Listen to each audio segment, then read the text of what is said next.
Omukulu Lutaaya gwe mwazirunda alayidde muganda wange oyo mwozaayoza okuba nti atuuse ku buwanguzi kubanga ebyobufuzi si byangu bayinza okuba nga beesimbawo bangi ne Mukama n'awanda ku ye eddusu n'amuwanda yes n'olwekyo ne bwe ndaba ne gye tuvudde yonna leero okuba nti is a honorable ekyo sooka ekitiibwa n'ekiddiza Mukama era naye mwozaayoza olw'okutuuka ku buwanguzi obwo n'abamulonze bonna beebale okulaga nti music industry ekuze abantu bategeera basobola ntukiikira kubanga emabega wali twajeregebwanga nnyo abadongo biki naye ekiro bwe kiba kitandise abantu okukkiririza mu industry atukiikiridde bulungi nnyo naye gwenga yaliko n'omukulu Geoffrey Lutaaya emabegako mu kifaananyi n'embeera gye mwabeeranga mwamulabamuko ekyobufuzi kino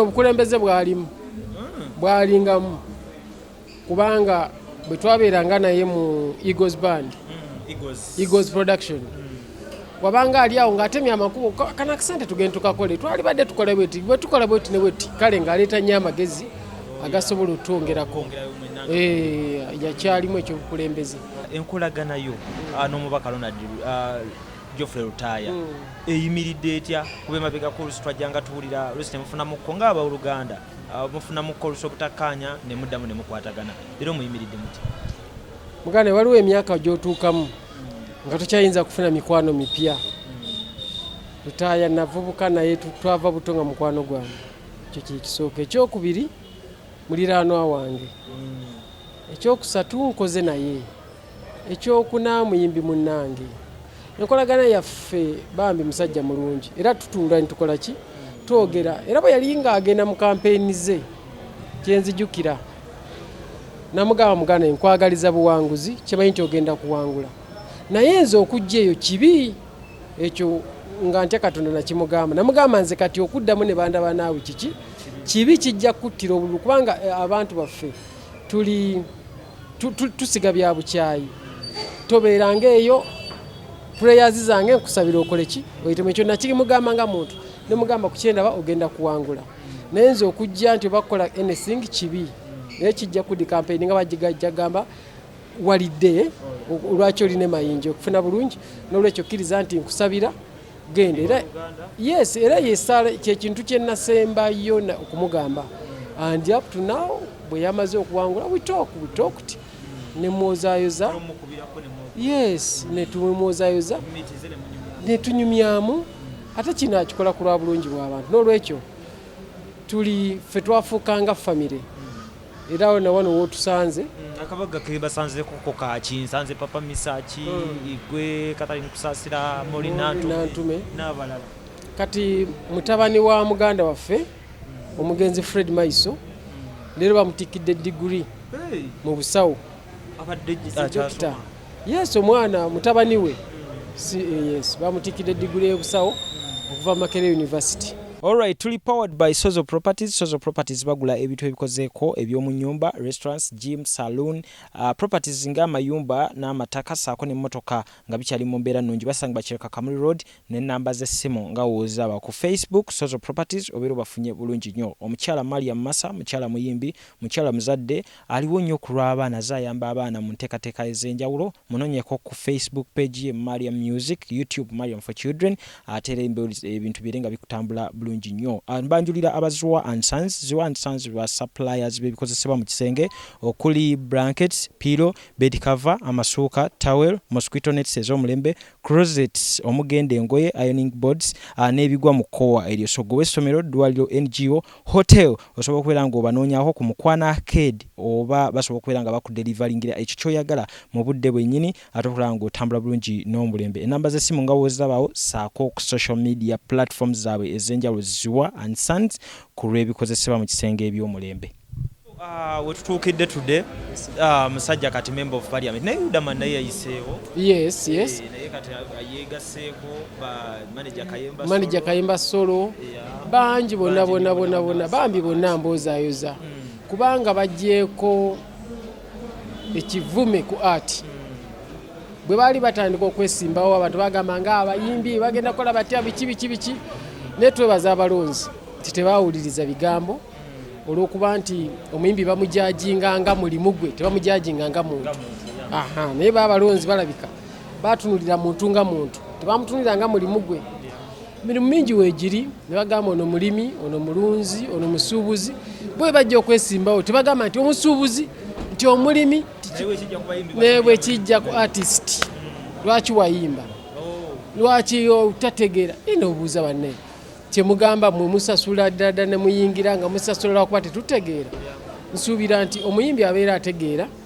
n'olumu afulumya obubaka mu ngeri nga tayagala oba kwennyamiza bantu nagakambawo obubaka buno naye nga basanyufu naye tekimufuula atategeera nebazanye bannayuganda okuba nti batandise okulaba ebintu mu ngeri ey'enjawulo mu mbeera nga balala balayira abo betwogeddeko awo erinnya Sam olina we lijja nga gwe bamiisinzeewo aishwa yes somehow because baali bakulanga enteekateeka weziri nga bakkiriza nti omukulu Mayinja naye ku kapapula kwali byali ekitiibwa kya Mukama obambi naye Mukama ekitiibwa kikye saakimanyi ekyo nali sikimanyi kubanga n'okwesimbawo seesimbawo singa nali neesimbawo oba oliawo naye nze ne nomination zigenda okujja nga maze okugamba nti sijja kukola ki mpanise sijja kujja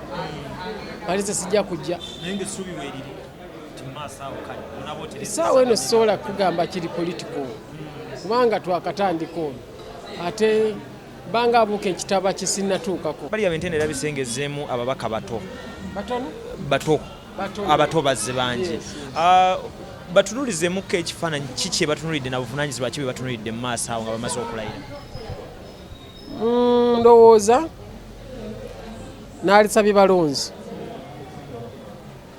ababaka bano be basindise ekisooka bato nga bw'ogambye ekyokubiri gwe mulundi gwabwe ogusoose babaweeyo ku budde tebabajajinga bubi kuba nabo abasinga bazze lwakulumirirwa mbeera ekyegenda mu maaso kati babaweemu ku budde waliwo ekijjamu ate nti babawadde kuliya fast wekyafiira okubawa obudde kyafiira awo nti buli wobawo obudde obanga agambye sooka olye buyinza obutaba bungi naye gwe eriyo okubanga buli kaseera mulaba nsobi ze bakoze kuba abantu bayinza okubanga babaka batumiddwa musajja watu wa mukazi watu neyeefaako naye nga buli kaseera osala ki osala nsobi bwe bakoze ekirungi tubasiime bwe bakoze ekikyamu tuwabule buwabuzi tuyinza onenya ababaka baffe bano abapya mu kisanja ekisooka saali kiwagidde mu kisanja ekisooka kubanga naffe abasinga obadde mu nsi ng'okola emyaka 4 myaka 5 naawe okyalina ebikulemye lwaki olowooza nti ye muno tasobola kuba bimulemye mu myaka 5 so tuba banenya tubale bisanja bimeka baali bongedde ebisanja waakiri kale bw'amala ekyokubiri oba mu kyokubiri awo tandika omusala ensobi kubanga nabo bennyini balina fiya 2 balina okuyiga Parliament ate balina okuyiga enkolagana gye bakolaganamu n'abalonzi onfuna bulungi goledde enkolagana ogimanyi gy'oyagala bakolaganemu naawe naye ono munna akuyiga buyizi ayiga Parliament ayiga abalonzi olumu nabo bakyalina okutya nga bolaba nti bwe wakagenda mu ssomero bana okutya kati tuleme kuba nga buli kintu nga tuli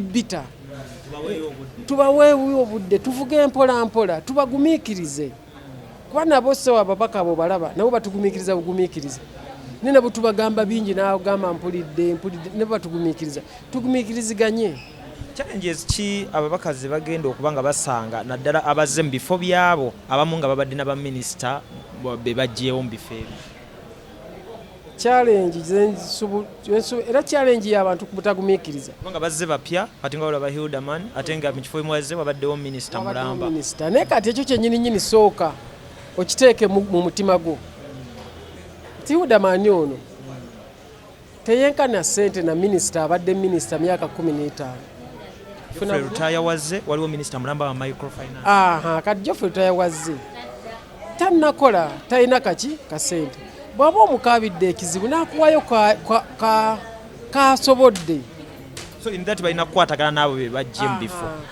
olw'ensonga nti bo balina kye balina anti munnange tojja kukwatagana muntu lwa mpaka oyinza okwagala omusembeze ate ye ng'ayongera kukola ki kwewala kuba abamu abavudde mu bifo baagala bakozesa ensobi basobole okukomawo ekisanja ekijja. Yes, kuba ebya politics kati byafuuse bya business. Kati aba ayagala buli kokoze akoze kino akoze kiri nga bibi byalanga asobole okukomawo ekisanja ekijja. Propaganda bibiri mu politics. Naye baganda bafaabo baba treating with fairness. Gwe mulundi ogusoose. Parliament eno kiki walisabye kuba nawe oli muna Uganda ekyuseemu ene 11. Parliament ye 11 kyenandisabye ekyuseemu ndowooza kwe kwerowoozaako yekka. Njagala ndabeyokko ku Parliament nga balumiririrwako nti lwaki abasawo tebannasasulwa. Bo bennyini lwaki abasawo tebannakola ki tebannasasulwa. Lwaki abasomesa tebannasasulwa.